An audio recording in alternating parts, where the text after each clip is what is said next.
Well, how would this affect right to work states like Tennessee or Texas or Indiana too? I mean, it affects everybody. I mean, if this is a federal law, if it goes into effect, it affects every state and it affects every business in every state.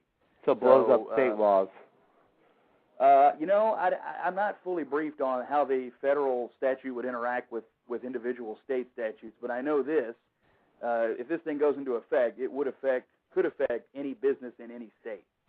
So, and that includes certainly Kentucky. So, we know that businesses large and small in any state have something to fear if Employee Forced Choice Act goes into effect. Okay, I want to go ahead and read some of the questions in brief.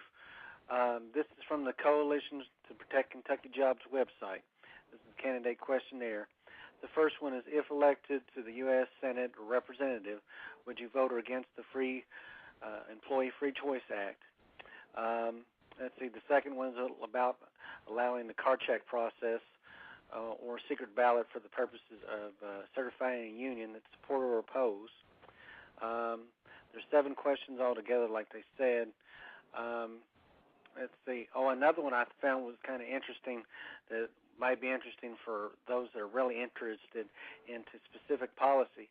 Would you support the Employee Free Choice Act if it's offered as an amendment or an amendment to other bills in Congress, support or oppose? So, I mean, that really tells whether somebody would stand up for their principles or they would just kind of be wishy-washy on a certain issue. Well, if it's an amendment, then I might vote for it if I agree with 90% of the bill and just let it pass on through. I think that's exactly right, question. And we put that question in there primarily because what we heard from the president of the National AFL-CIO, and it was just a couple of weeks ago that he said this, it was in the Hill newspaper, but he was asked about, well, it doesn't look like it's going to pass, what are you going to do? And he said, we are seeking other bills to attach this thing to. So we know that part of the National Labor Boss legislative strategy is to put this thing in any vehicle they can find. And so it's important to know, as you said, if you're a candidate for office, are you going to oppose this in all of its forms, not just in its standalone bill, but would you oppose it in all of its forms? And I think that's a key issue you bring up, and I think it's a key issue that the public should be educated on in Kentucky. David? I was going to ask you, the only really key vote they're trying to push is the cap and trade. You think they might try to put it on there? That's a good question, and I don't know the answer to that. And as you said, time may be running out exactly this year, but I think it's important to look at the entirety of the legislative history on this Employee Free Choice Act. It has been introduced in 4 straight sessions of Congress. And so what we've seen is when they fail to pass it in one session, they just simply reintroduce it in the next session. Right. And so we for that reason, we don't think this thing is going away. Whether it passes this year, if it doesn't pass this year, I don't think, based on what we've heard from this bill's supporters in Washington, including the national labor bosses, it's not going away. I mean, they've invested heavily in the political process, and this is their top priority. So we don't think it's going away unless the public gets educated and the public rises up and says, we're not going to stand for these kinds of policies. And that's why we're asking people to go to our website, protectkentuckyjobs.com, sign the petition, get involved. If you sign the petition and sign up for our emails, you'll get regular updates on what we're doing, the research we're doing, the things we're finding out, and we'll keep you briefed on the matter. But I can tell you, we have interacted with a great number of organizations and small business owners and individual workers, and you rarely catch anyone who, when you have a conversation with them about this bill, that doesn't, at the end of the conversation, say, what can I do, because this sounds terrible. I don't want my secret ballot taken away. I don't want the government in the middle of my business telling me how to operate. So what can I do? What can I do to help? And that's where we ask people to get involved, sign the petition, get on the website, get the latest updates, and really stay engaged in this public policy education process. All right. My final second follow-up from probably about 15 minutes ago was related to jobs in Kentucky. What sectors are you looking at job losses? We're already almost at 11% unemployment in the state. Underemployment is near 20%. For those our listeners that don't know, underemployment is somebody who doesn't work 40 hours a week, works part-time, wants full-time employment, but gets 15 hours a week, 25 hours a week. Where do you see, if this legislation is passed, Kentucky itself, what percentage or how many jobs could be lost?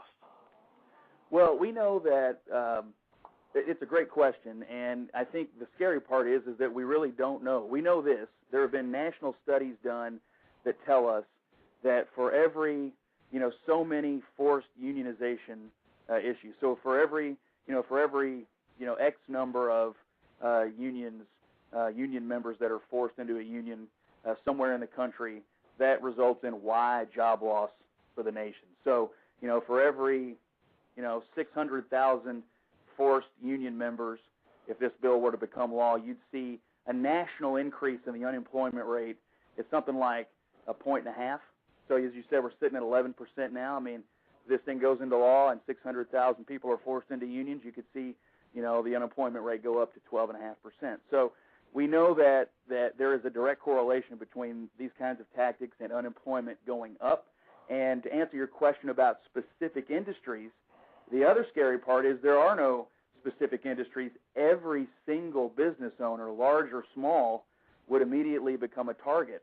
And so this isn't restricted to one industry. It's not restricted to one size of company. It's not restricted to one geography. It's everybody. This thing could be everywhere in a heartbeat if it becomes law. And so, for your listeners, whether you own a business or you work in a business, whatever your job situation is, think about that. This thing becomes law. It could be in the middle of your office, very, very soon.